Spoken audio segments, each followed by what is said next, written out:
Jason, I think we're ready to go if you are. All right, sounds good. Thanks, Julia. All right, well, good afternoon, everybody. Like you said, my name is Jason Ulseth. I'm the Riverkeeper for Chattahoochee Riverkeeper. Let me go ahead and share my screen.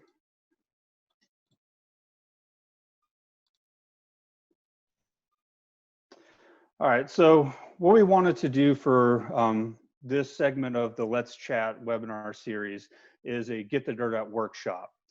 Now, for those of you who have not heard the term Get the Dirt Out, this is a project that we have been working on here at Chattahoochee Riverkeeper since 2005.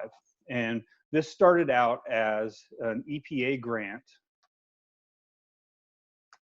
Let's see, there it goes.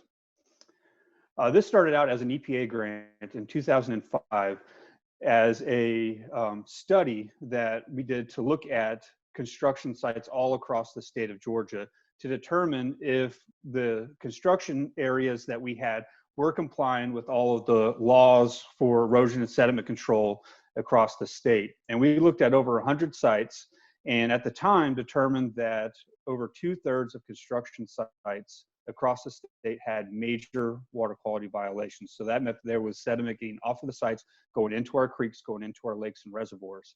And at the time then as well, we looked at what was the major cause of this lack of compliance.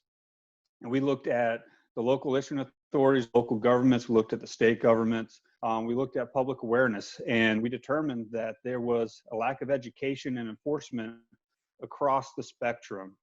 And one thing that we really found out was a lot of citizens weren't aware of the real impacts that erosion was having on our local waterways.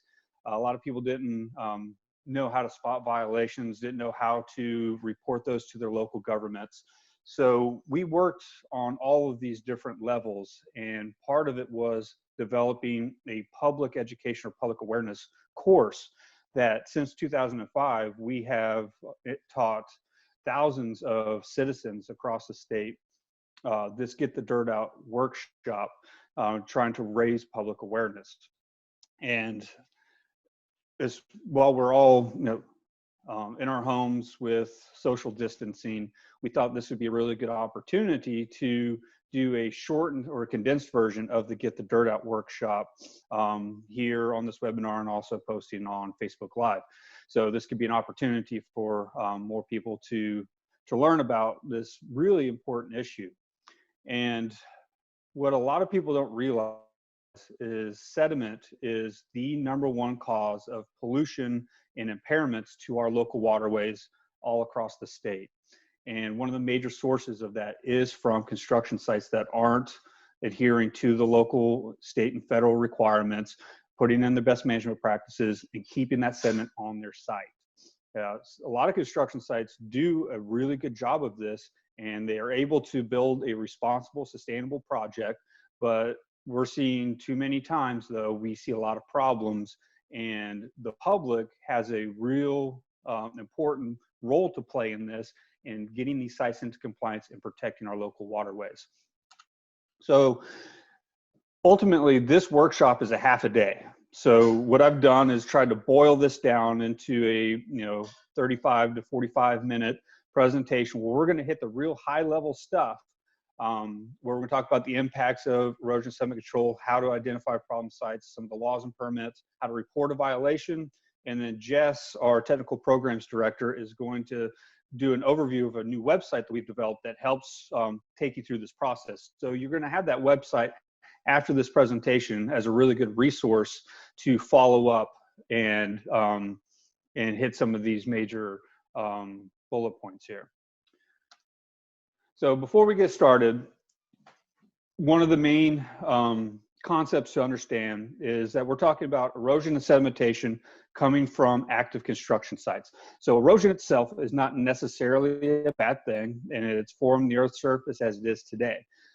Sediment that goes into waterways is a vital resource within those waterways, but it becomes a major pollutant if it comes in too much, or too much sediment comes in.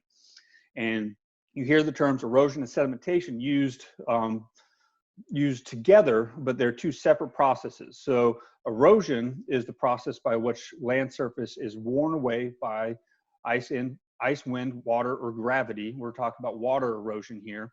So erosion is that detachment of the sediment particle, and then the sedimentation is then the transportation and the deposition of that eroded material. So we'll talk about some practices that control erosion and then some practices that control sedimentation. But both of those are vital to control during an active construction site. And looking at some of the impacts of erosion sedimentation. So we have impacts on our environment, but we also have impacts on our economy. And hitting a few of those highlights, looking at the environmental impacts, especially here in Georgia, where we have a lot of these clay particles that are very small and they stay suspended in the water columns for long periods of time, where those sediments will block sunlight from aquatic plants, and you can see aquatic plant die off as a result of that. It also decreases visibility for fish, limiting their ability to find food. It destroys habitat, especially in smaller tributaries. I'll show you a picture of that here in a second. And it prevents fish and mussels and other aquatic animals from getting enough oxygen. It can affect gill function on fish, and it impacts the ability to find for fish to reproduce. So it can destroy spawning grounds. It can destroy already laid eggs, and has impacts all up and down the food chain.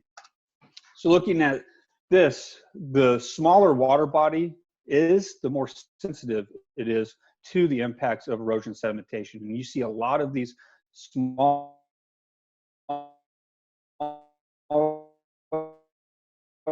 tribute construction projects, and these streams are vital to protecting our water supply, but also vital to the overall ecosystems of that entire watershed.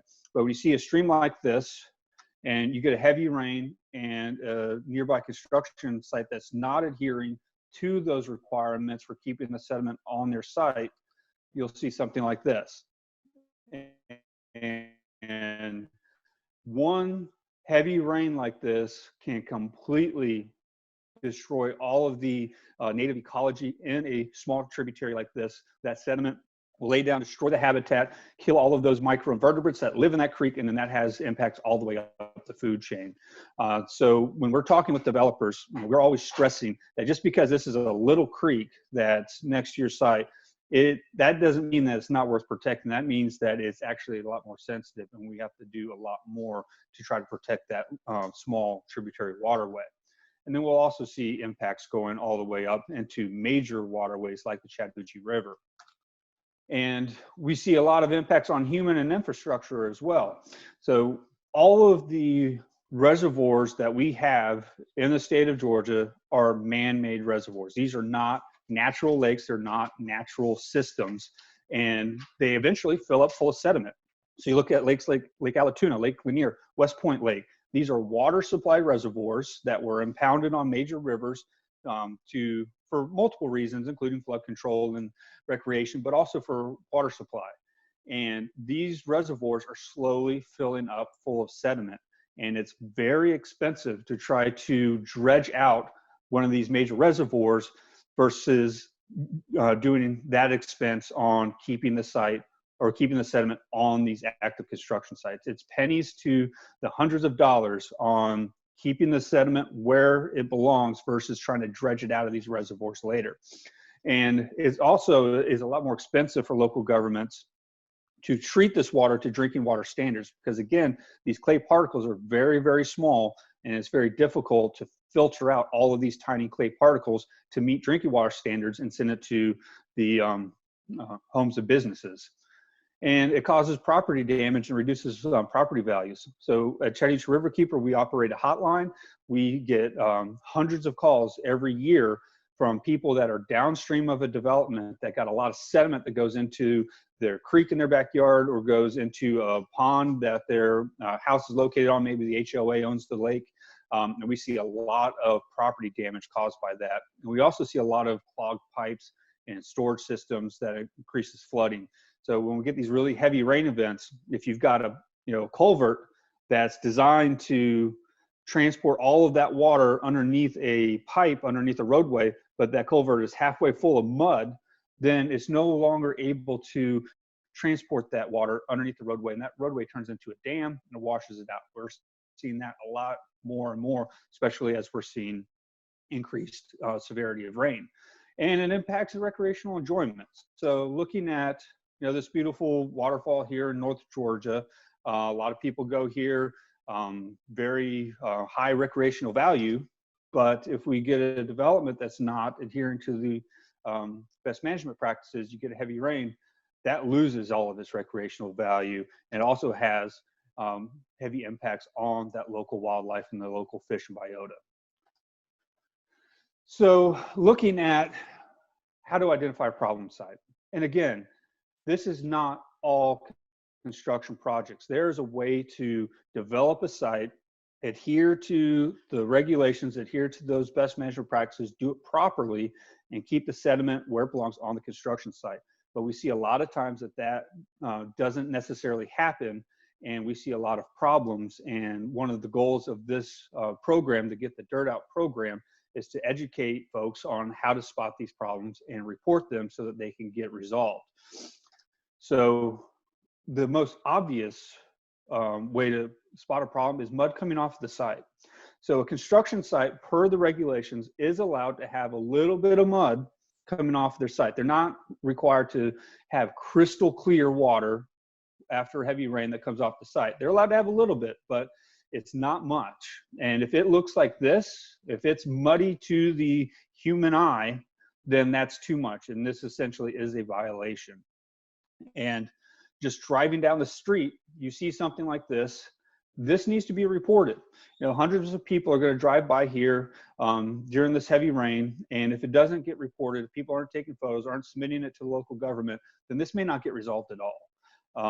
And if the inspector comes the next day and doesn't see all that mud down the street, that mud's already in the Chattahoochee River. But that inspector needs to know what happened during that rain event. They need that information in order to properly inspect and enforce that site.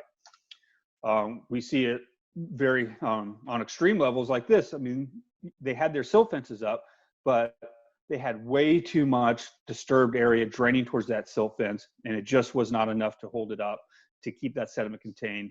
And this was a major tributary of the Chattahoochee River that this mud was flowing straight into. You see things like this, and it may not be a problem after, quarter-inch rain, but you get a real heavy rain like we've been getting lately, where it's blood red on that radar. It can overwhelm these BMPs, and we need to be, if you do see something like this, be sure to be taking photos and making reports. And we also can see problems that are easily identified just looking at downstream waterways, downstream lakes, creeks, and impoundments. So this is a neighborhood lake that's owned by the local HOA. This is not a stormwater detention pond. See, it's got the nice little fountain here, and it was a very clean, pretty, clear pond until it was just two houses that were built upstream from here, and they didn't adhere to their BMPs. They didn't put up their silt fences like they were supposed to. We got one rain, and it turns this nice neighborhood amenity into a mud pool. And seeing something like this, I started talking to some of the neighbors, and they didn't report it, they didn't like it, but they didn't really understand where that mud was coming from, and that there was something that they could do to help protect their local amenity. And just looking at creeks downstream. So one of the first things that I'll do if I'm trying to determine if a construction site is impacting a waterway is just look on Google Maps or any type of maps that you have at your disposal and find the local downstream creek or receiving water. And after you get a heavy rain, go look at it. If it looks like this, then we probably have a problem. If it looks, clearer than that, then maybe they're doing a good job and they're keeping that sediment on the site. But just, looking at something like this, this could be just taking a photo saying to the local government saying, hey, we got a half-inch of rain today. I looked at the creek downstream. Looks like we're getting a lot of mud into it. I want to report a possible problem. And looking at some of these BMPs or the best management practices that I keep referring to is these are the controls that are required by both federal, state, and local law to keep the sediment on the site. Now, every construction site has to have a series of best management practices, what we call BMPs, that's designed, installed, and maintained. And all three of those things have to happen in order for a site to be successful in keeping the mud out of the creeks. And when we say designed, these are very thorough, designed, engineered plans that show where the silt fence goes, where the sediment basins go, where the construction exits are.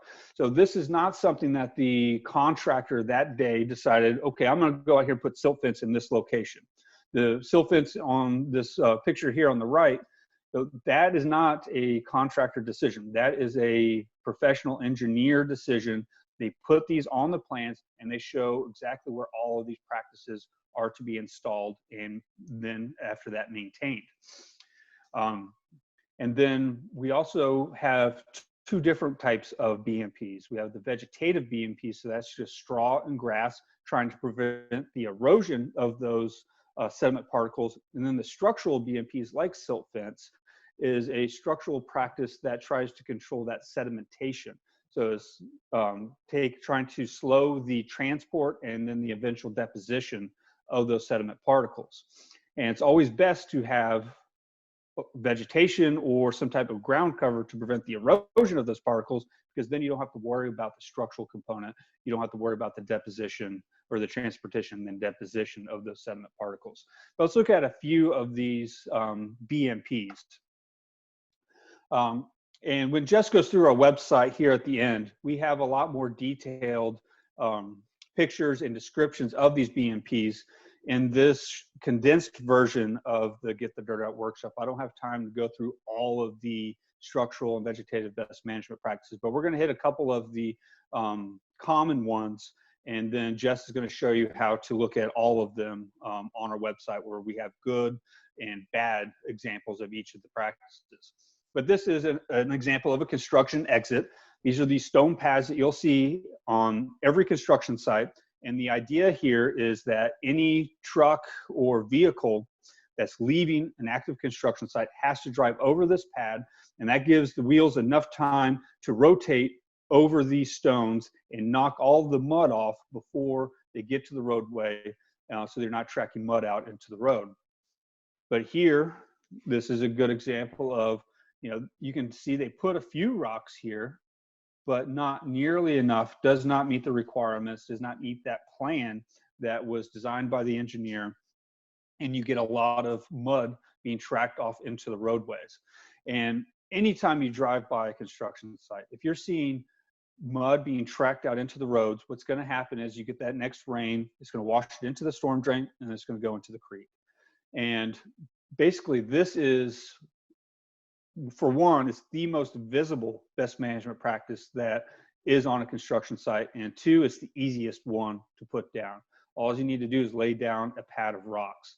And if they can't do this one right, then you can assume that there's going to be a lot of problems throughout the construction site. So this is one of the easiest BMP violations that can be reported, because you're getting mud tracked all the way down the roadway. And I see this a lot, driving around, and you just see mud being tracked blocks down the road.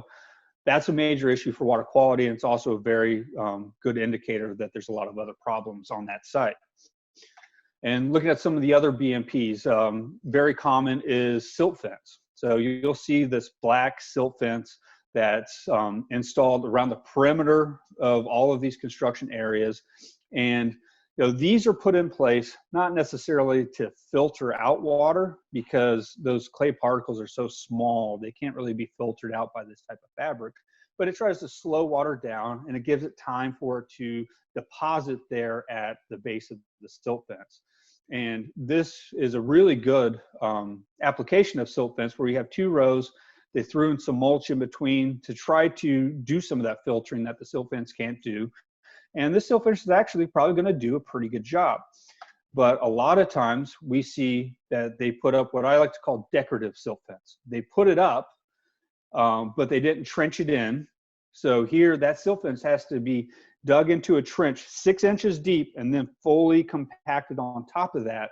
in order to, so that when you get that heavy rain, all that water doesn't just blow out underneath it and go straight into the creek, which is what happened here.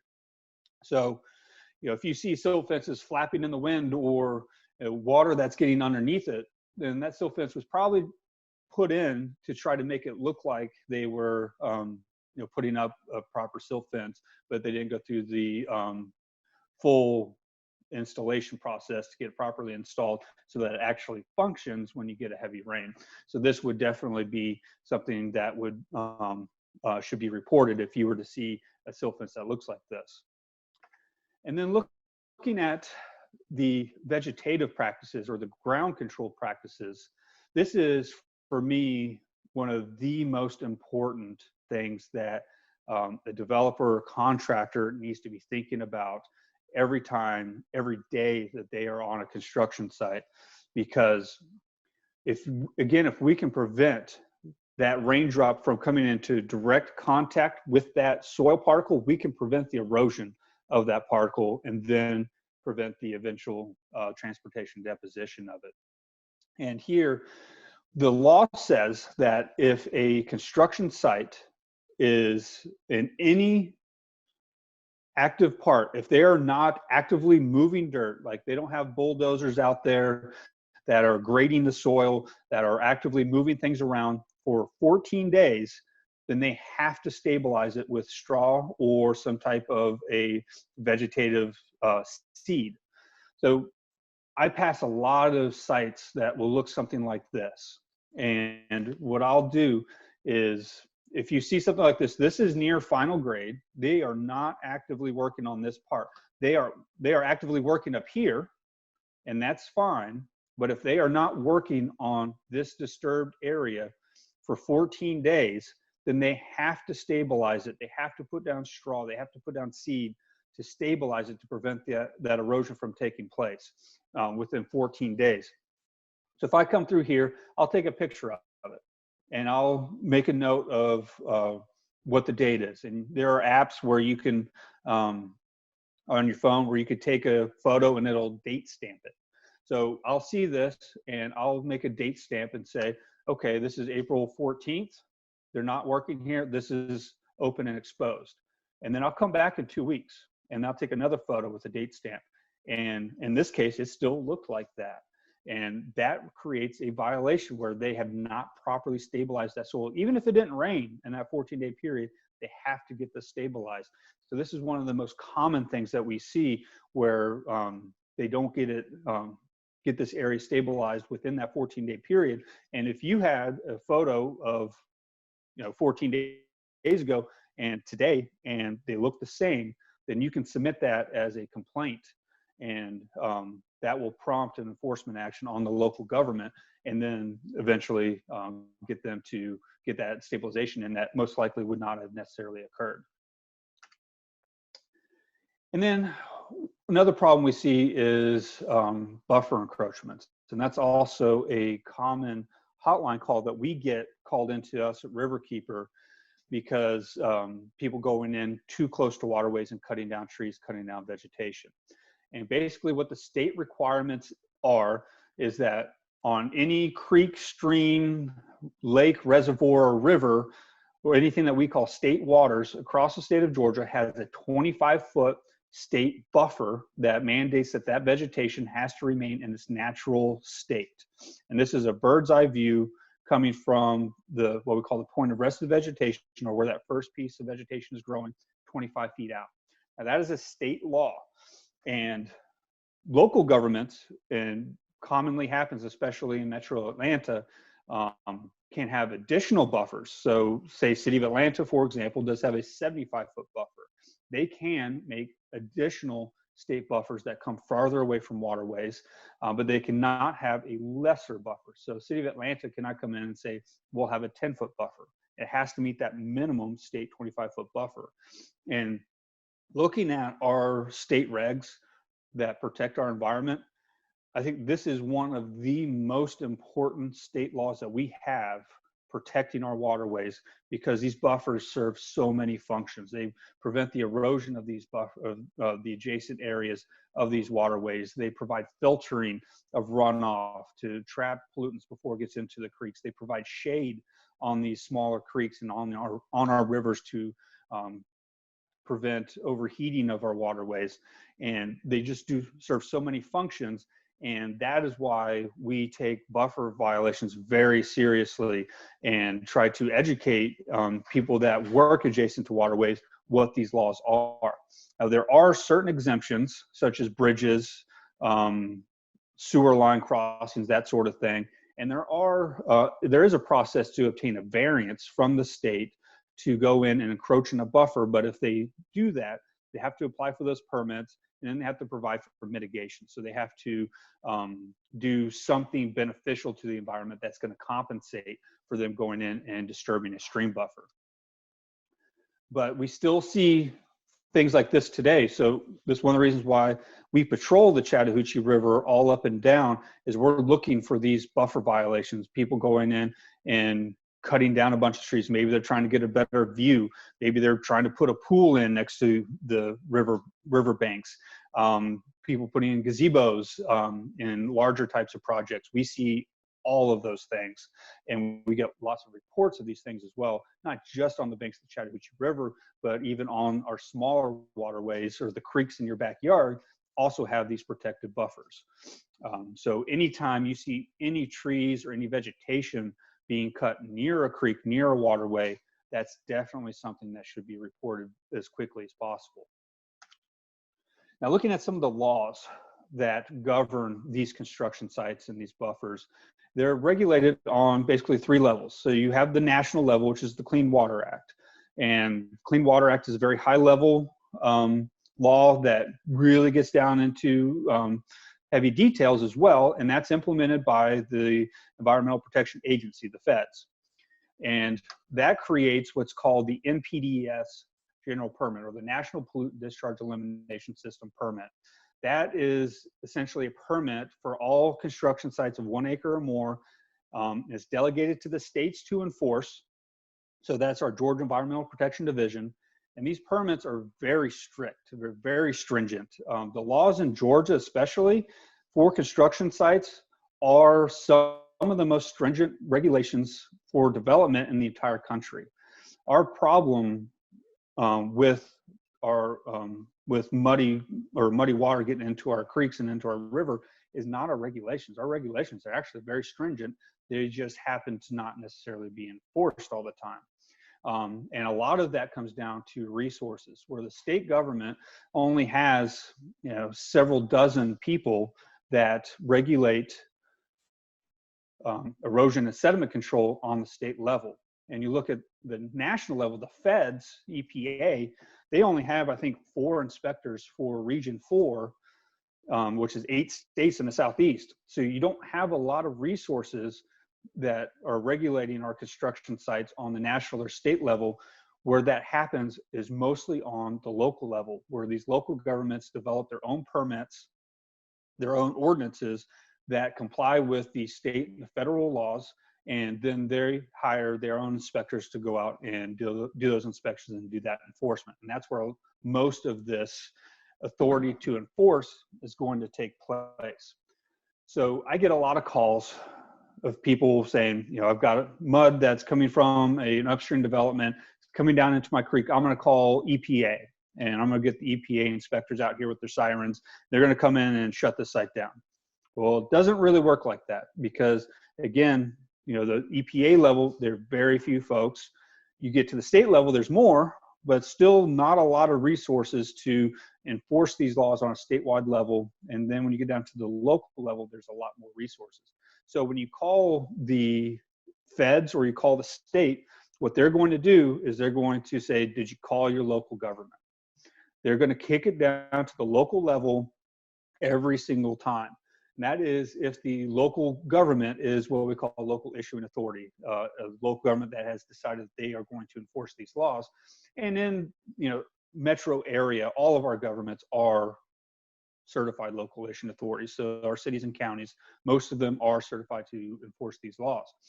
And then if it gets to a point where that local government is unable to resolve that complaint, then you can go higher up the chain to, say, the state or the feds or the soil and water conservation districts. And I'll talk about that here in a second. But also, one thing to note is that citizens have the ability to enforce these laws as well. And that's one provision that we utilize here at Chattahoochee Riverkeeper. If a developer is unwilling or unable to come into compliance, then we can sue under the Clean Water Act in federal court and go through that process to enforce these laws. Now, some of these types of enforcement, we have notice of violation, mandatory stop work orders, penalties, and civil suits. So notice of violation, if you say you call your local government that silt fence was down, say, or we had that muddy water running down the street, that local government will come out, issue a notice of violation, and then that developer has 5 days to correct it. If they don't correct it within 5 days, then they're required to issue a stop work order on the entire site. So one of the things that we'll see is, I'll report a violation, that silt fence is down, and then the next week I go over there and I'll look at it and that silt fence is still down. I call the local government and say, hey, it's been more than 5 days. And they're like, well, we had this problem, And I say, did you issue a stop work order? And if they didn't, then I can remind them that state law mandates that they issue that stop work order. And that is to provide the proper motivation to get these violations resolved. And a developer is allowed essentially 2 strikes. Two strikes where you can have a violation. You can, if they're tracking mud into the waterway with that construction exit, if they fix that within the 5 days, then everything's fine. And then next week they have a silt fence that falls down. That's their second violation. They fix that within 5 days. Well, then their third violation, they have another silt fence that falls down. Then that turns into a mandatory stop work order for each violation following that. And then there are also mandatory stop work orders where a developer is working without a permit, or there's a lot of mud that got into state waters, or if they're working, if they got into a stream buffer, state law mandates that local government issue a mandatory stop work order on the entire project until that violation is resolved. And then penalties, these penalties are optional on the behalf of these government agencies, but the locals have up to $2,500 per day per violation, which can add up pretty quickly. And the state, the EPD, can fine up to $50,000 per violation per day. And then on the federal level, EPA, and then on the citizen suit level, fines are up to $52,000 per violation per day. And again, those obviously will add up very quickly.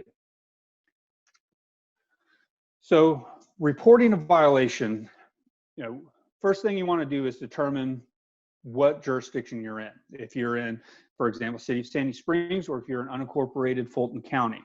Google Maps has really good resources where if you just type in a city, say Johns Creek, it'll pull up the exact city limits for that jurisdiction. And you want to determine which city or which county jurisdiction that site is located in, because that's going to tell you which local government you're going to start with.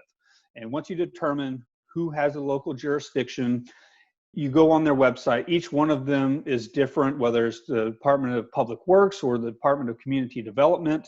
They're not uniform in how they assign the enforcement staff within that local government, but you go on their website, you can generally go on a search tool and just type in erosion, and then you can find that local government contact.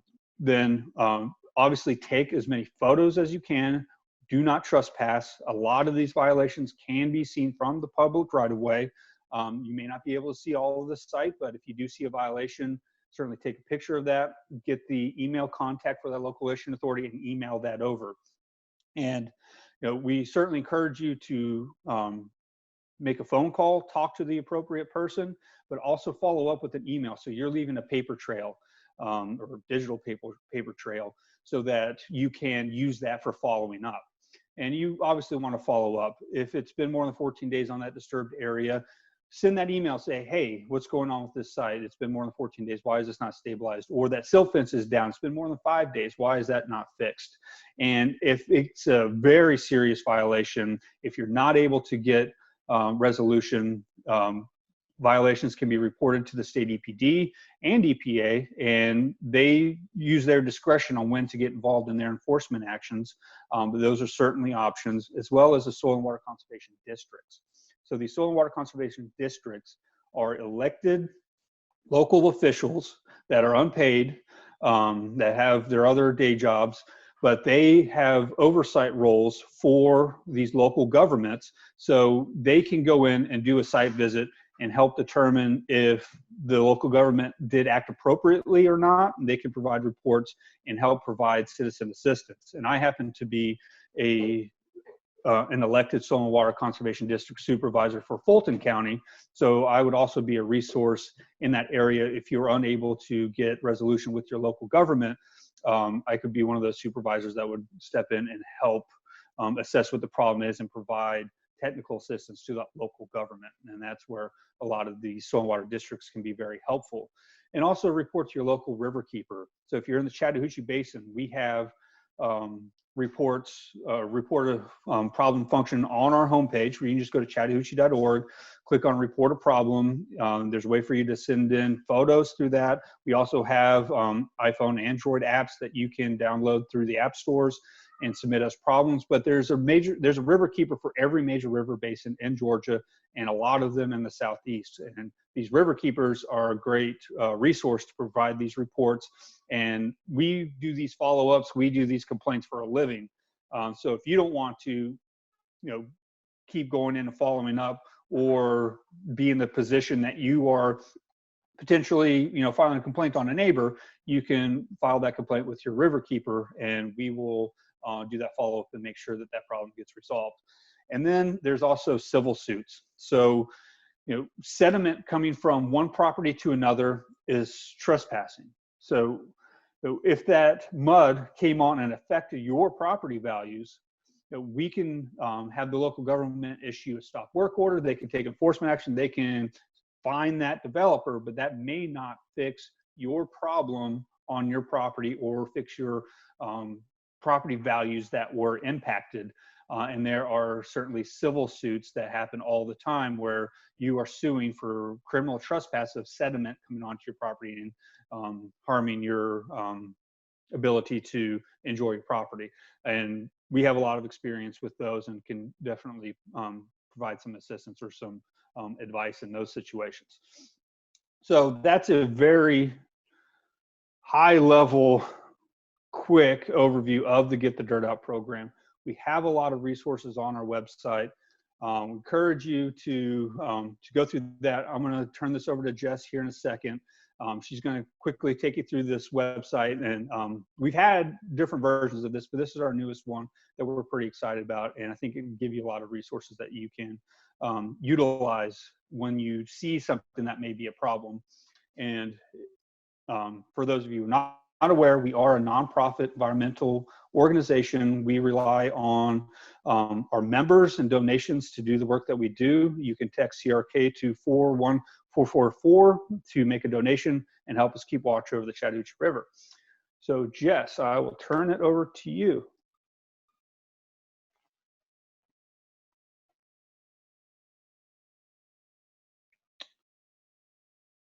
You're on mute.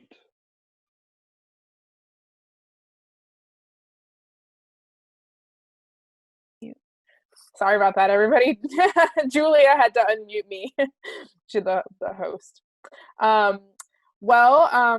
So as Jason mentioned, there's a lot of information that he just provided, and it was a pretty quick overview. Last year, he and I went through the process of kind of updating all the information that we had and building a new website called a Get the Dirt Out website. And I am going to show that to you all right now. And it's a really good resource if you, like as Jason said, if you see a construction site and you don't know whether it's a violation. So it has some basic information about our Get the Dirt Out program. It's hosted on our website. If you just go ahead, it's chattahoochee.org/GTDO. It's also on our main, you can get through it on our main web page through the enforcement tab. And we can send out this link after too.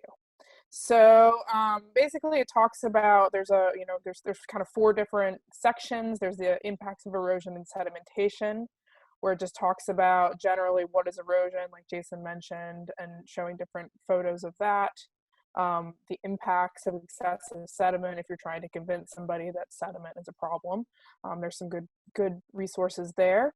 The meat of the site is really here, and this is what Jason was mentioning, common problems that you would see. So pictures of construction exits, what a good construction exit looks like and what a bad one looks like, just for you to use as a reference.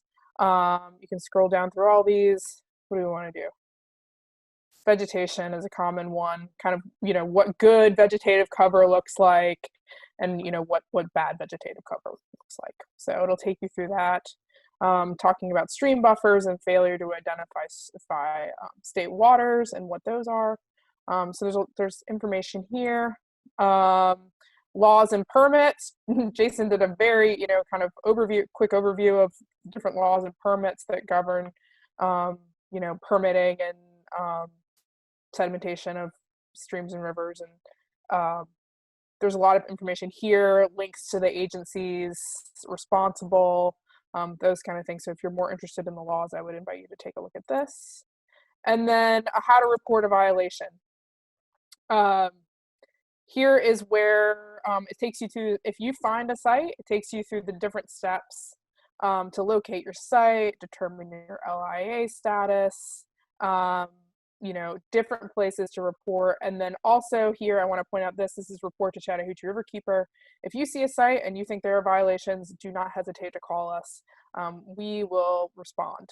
And if you do see a site, remember to take photos. Photos really help us a lot in responding. So with that, I invite you to kind of take a look through this. It goes through a lot of the information that Jason gave. And I think we can open it up for questions. There were a few questions in the chat box. Oh, sorry, Jess, go ahead. No, yeah, there are a few questions in the chat box. If anybody, if we want to start with those, and then we can open it up. We've got some in the chat, and we've also got a really good one on Facebook that I want to get to. If you'd rather, and if we have time, you're welcome to ask your question by raising your hand, and you go down to participants, you click the arrow, and you should be able to raise your hand that way. But one great question that came in on the Facebook comments that I really think we should get to, Connor asks, what are the most common violations that CRK sees, and what is the trend up or down over the years? And we are a little bit short on time, everybody, so I want to let you know that if we don't get to your questions, we'll provide Jason and Jess's contact info later on. So Jason, if you want to address that question.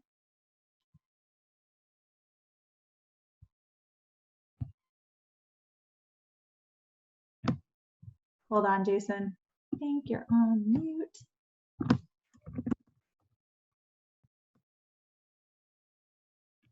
Okay, there we go. So yeah, well, the most common problem that we see is, I think, the lack of vegetation that's being put in place and not hitting that 14-day window. We've made a lot of outreach on that. There's a lot of education opportunities for developers out there. And I think as a whole, they've gotten a lot better at controlling sedimentation. But if they don't put those erosion control measures in place, stabilize those soils, it's very hard to keep all that mud on the site with the silt fences and the other structural BMPs. So that's the most common thing that we see, is that lack of vegetation, not hitting that 14-day window, not stabilizing it as quickly as they possibly can. And I find myself every construction site that I'm going to harping on that, telling these folks, you've got to stabilize this as quickly as you possibly can. And don't wait for that 14 days. Do that within 24 hours. Get that straw down. Get something on there that's covering that. But as a whole, we are seeing more awareness, more responsiveness, more proactiveness from the construction community, I think, over the past 15 years. We're seeing a lot more people that actually understand what the laws are and why they need to be doing it. So I think we're getting better, but we're also seeing a lot of development taking place right now. We're getting a lot of heavy rainstorms. So we're still seeing a lot of sedimentation impacts as a result of that. Even though I think we are getting better, we are certainly have a lot of active construction, a lot of this heavy rain, and people that aren't stabilizing it within that time frame. So that's still creating a lot of problems. And you can see that, of course, after heavy rain. You drive over the Chattahoochee River, you look over, and it looks like a cup of coffee with 3 creamers in it. And not all of that, of course, is coming from construction sites, but a good bit of it is. And I think we could still be doing a better job of keeping that out of the river.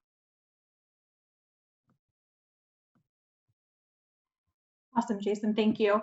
Ashley asked in our chat, and I think it's a great question, what happens to the sediment that is dredged out of the river?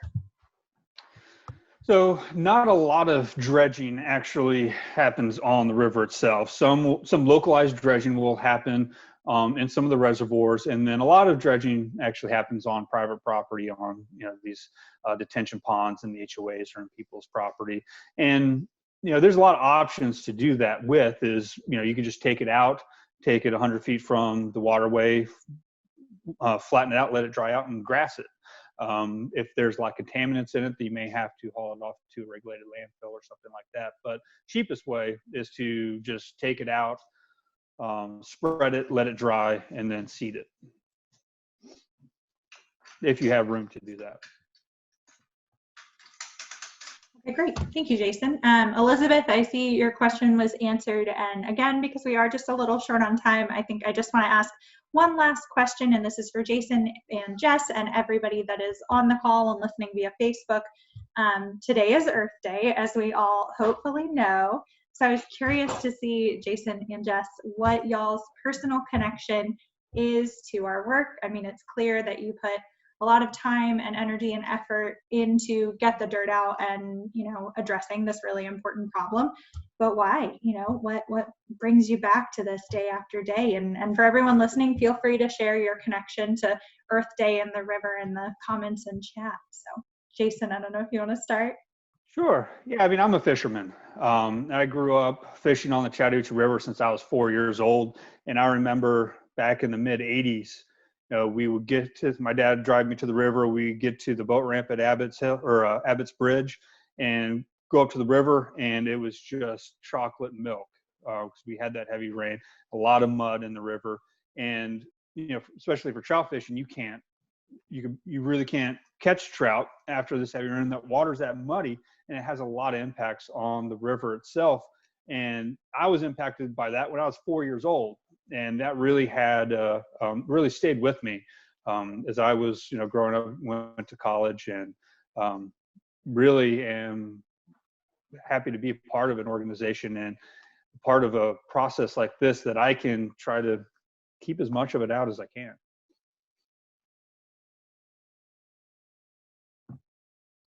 Awesome. Thanks, Jason. Jess, do you want to share your connection? Give me 1 second.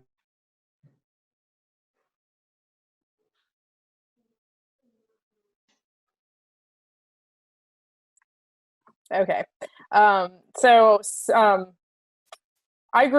actually did not grow up in Georgia. I actually grew up in Ohio on Lake Erie. And so from a really young age, had spent a lot of time on the water there and just had grown up with the knowledge. So when I was a kid, Lake Erie was pretty dirty and had a really bad reputation. And kind of throughout my childhood and as I got into high school, the lake kind of got a lot cleaner, partially due to some invasive mussels, but just to a lot of controls that were put in place.